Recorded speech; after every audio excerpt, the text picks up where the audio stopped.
Hey, to turn on and set up Hotspot on the Google Pixel 8a, first of all, you will have to go into the settings. Now you will have to go into the network and the internet. And right now you will have to go into the hotspot and the tethering. And now to turn it on, we have to click on the Wi-Fi hotspot. Now just wait until it will be turned on. And then click here to customize. So first of all, you can actually change the name of your hotspot by clicking here and using the keyboard. Next, you can also change some security settings, but I will actually recommend you to stay with this default preset.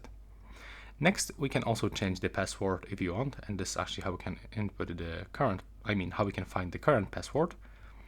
Right here, we can also turn off the hotspot automatically when there's like no devices connected, and here we can change the speed of the hotspot. So we can turn on the 2.4 gigs, 5, or for example 6. So in the 6 we will get the fastest speeds, but only it will work with compatible devices. So if you have any issue with connected devices, I would recommend you to stay with the 2.4 GHz. And that's all for this video. Right now, please subscribe to my channel and see you in the next one.